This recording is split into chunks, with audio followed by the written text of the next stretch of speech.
So in this video, I'm going to go through 3 tactics that Olympic athletes use to train very, very hard that we can also use in our studies to get more work done, get the grades we want in less time. Because these are 3 things that I've realized that I also used to do during engineering school that really helped me get A's, graduate engineering with A's. And the other thing is that I noticed, so in high school, I felt like a genius, right? I was top of my class. My ego was boosted. I felt like the smartest kid in class intellectually. I thought I was a genius. But then I went to engineering school and I was massively humbled. I felt like an actual dumbass in engineering school because the students there are really, really intellectually smart. And they were getting they knew the material so deeply.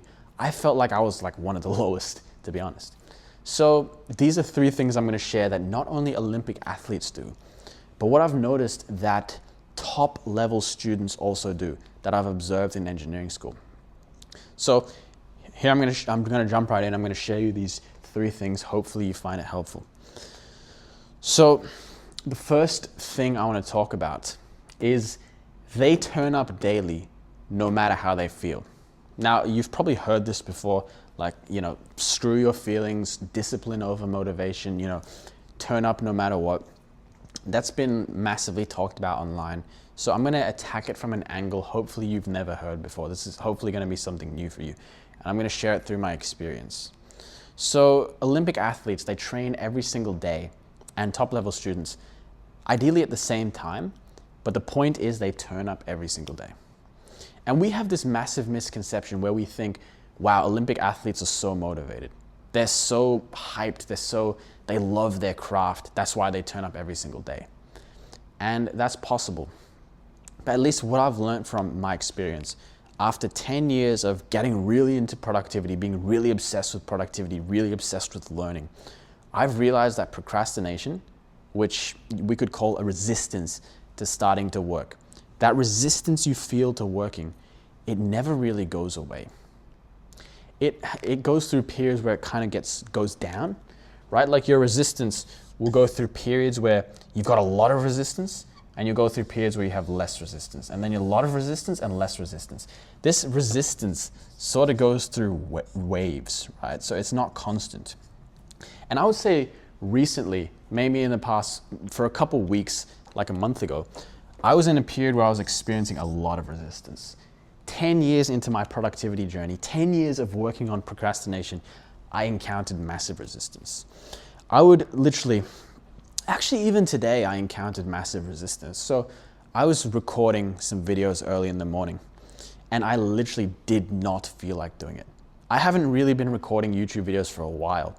So getting back into it, I was encountering massive resistance. I was getting thoughts in my head like, we're tired, let's not do this. It's afternoon, we're in an energy dip. What's the point of recording now when we're low energy? We've got a bunch of followers, right? We need to be high energy on camera. We need to present well. Let's do it tomorrow. So even me, I encounter resistance to this day after I've been working on procrastination for years. Olympic athletes are the same. They don't feel like studying every single day, training every single day, but they have mastered the art of ignoring their thoughts. So I'm going to get through this. I'm going to explain this to you. But your thoughts, right, will often will be against you, right? So the reality is you don't have to listen to your thoughts. Okay, so what does this mean?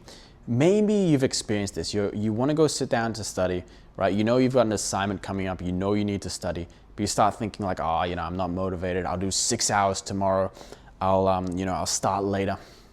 And then later comes and you think like, why did I do that? I was so lazy, like I've just put more work for future me. Why did I do that? So your thoughts deceived you. Because this is the thing, you have to realize that your thoughts will deceive you. Because your thoughts actually come from your past conditioning, right? So your brain, your nervous system is perceiving studying as a threat.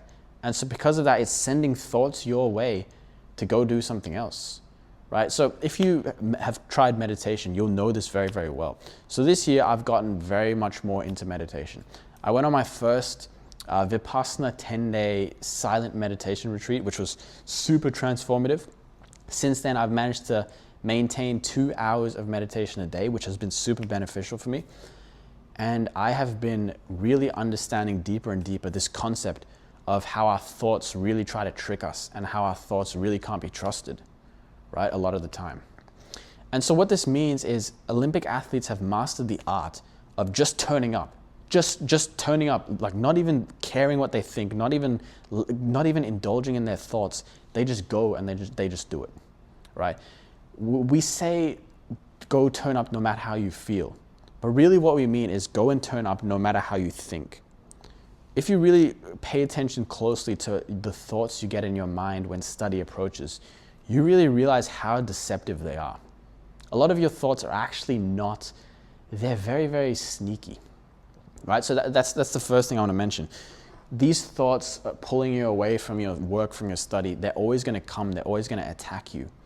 And it's the skill of being able to turn up no matter what thoughts are coming in your mind, right? And your thoughts, they're very, very smart. They really attack you logically, and they actually kind of make sense. It's like, oh man, we only slept 3 hours last night. There's no point studying. We're not going to get anything done. That kind of makes sense when you think about it. Yeah, you might not get something done, but it's a slippery slope because it could be a good session. You don't know, right? So what you need to do is you need to see yourself. It's an identity level shift. If you've read the book Atomic Habits, you know about changing your habits on the identity level rather than on the action level. And you need to start to see yourself as a top level student. A top level student, they don't listen to their thoughts. Daily, they're sitting down at their study desk. So let's say, for example, they tell themselves every single day after, let's say, breakfast, a piece of toast here, every day after breakfast, they study. I don't know what diagram this is, but every day after breakfast, they study, no matter what thoughts are flying in their mind, no matter what feelings they're getting, they turn up. And here's the thing. Just like how resistance changes over time, your performance will also change over time. You're gonna have days where you're literally, say for example, my YouTube channel. There are days where I'm so creative, ideas are just flowing out of me, I'm writing, my videos are crispy, they're good. And there are other days where literally I have massive writer's block. Something that always happens to me is I'll be like writing like a madman for 2 hours, and then I'll stop, I'll look at what I've just written, and I'll be like, this is disgusting. I have no idea what I've just written. And I will literally just delete the document. I would say probably more than 50% of my videos I delete, right? So just like how resistance changes over time, your performance is not constant. We could say, I don't want to get mathematical here, but you can't control how you perform. Olympic athletes cannot control how they're going to perform in their training session. But that doesn't matter. How you feel doesn't matter. What thoughts come in your mind doesn't matter. How you perform doesn't matter. The only thing you can control is turning up every single day. That's why number one is turn up daily.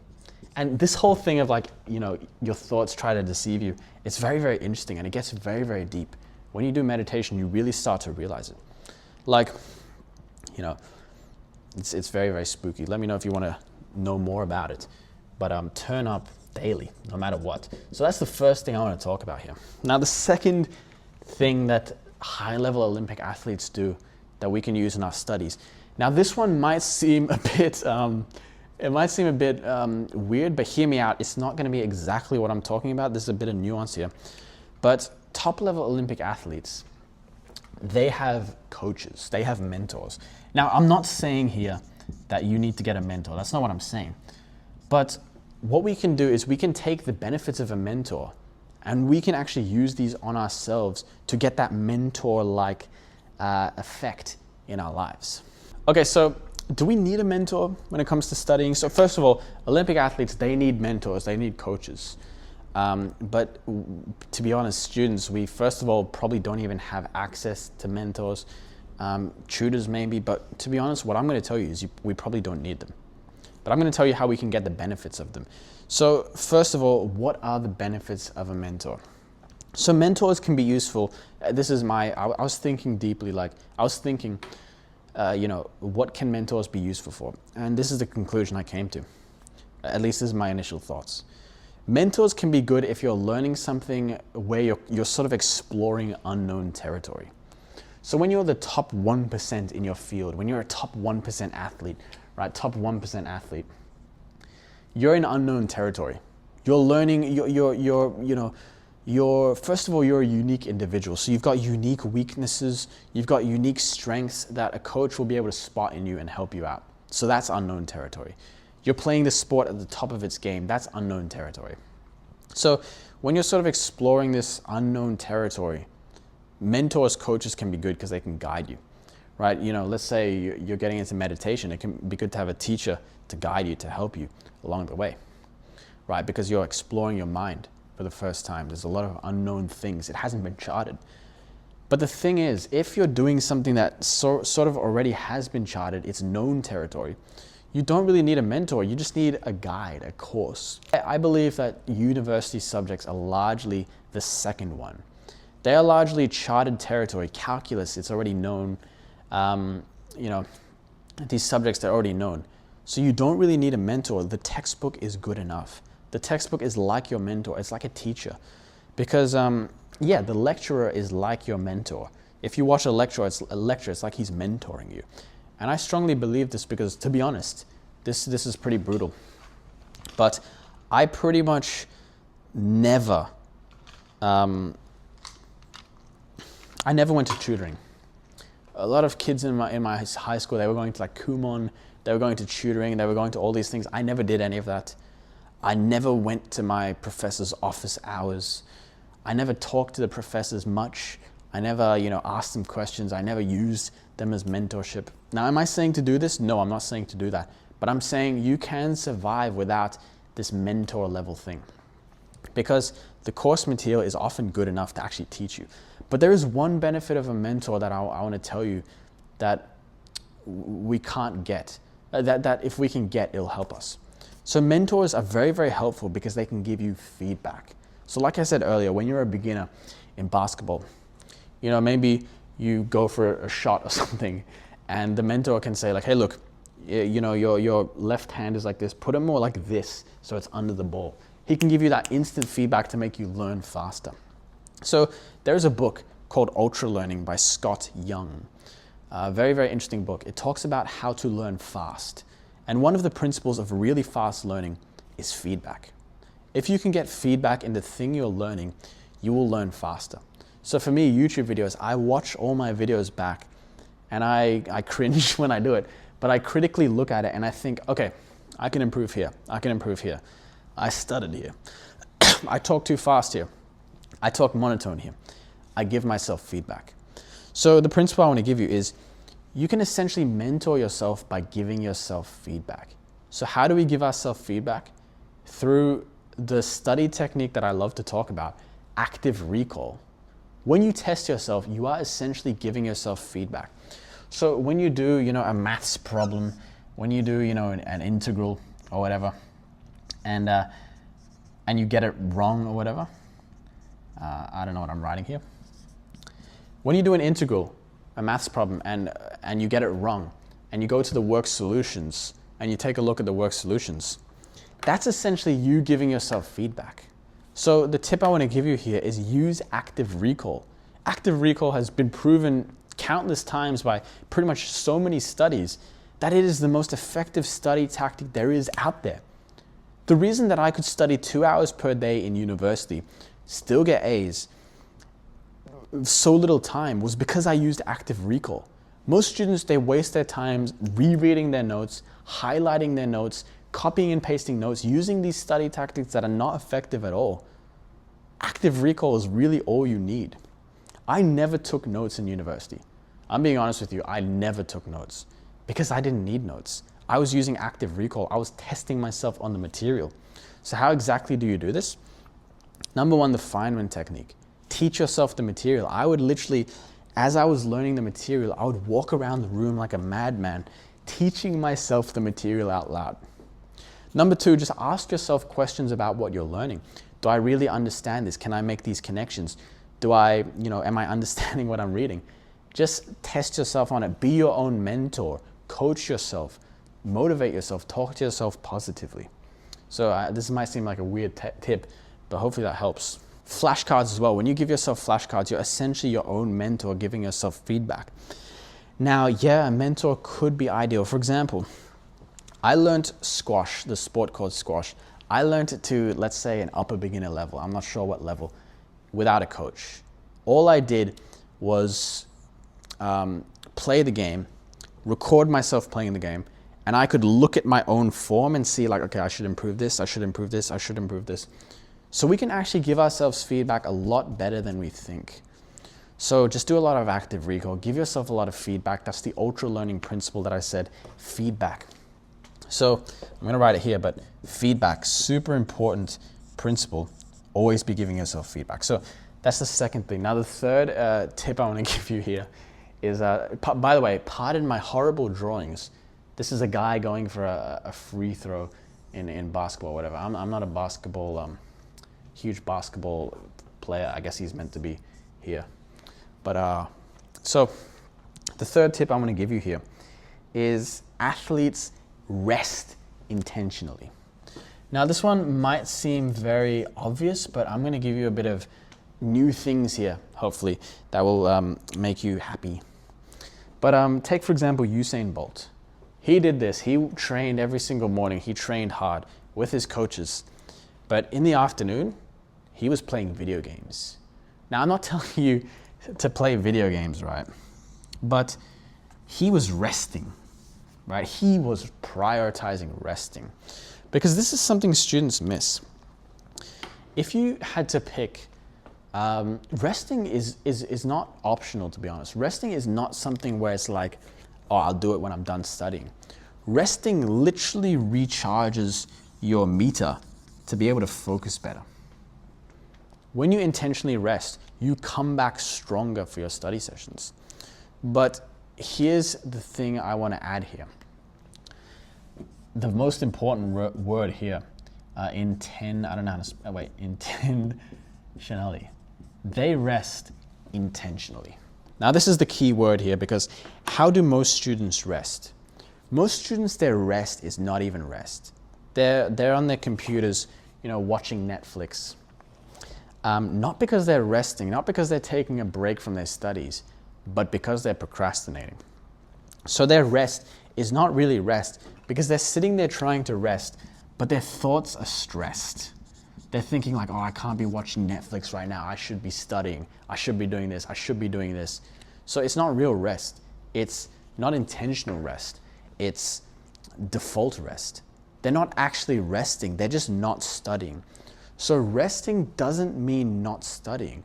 Resting literally means giving your brain a break from studying. So how do we do this? Intentional rest means you need to actually schedule in your day the times when you're going to rest. So I'll tell you a couple ways I do this.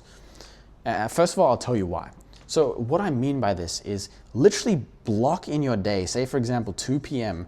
to 4 p.m. You're going to rest. Literally block out that time. First of all, it allows you to fully decompress. Because like I said, students, they don't give themselves this intentional rest, so they're on all day long. They're not studying all day, but they're always thinking about studying. They're in study mode all day. When you give yourself this intentional rest period, you allow yourself to stop thinking about studying. You allow yourself to actually rest and recharge your brain and come back stronger. That's the first thing. The second thing is this thing called Parkinson's law. So Parkinson's law states, it's a time management law. It states that a task will take the amount of time allocated towards it. Now, a very simple example that I always like to give is if you have an essay due in a month, it's going to take you a month to complete. But if you took that same essay and you made it due in a week, you would somehow get it done.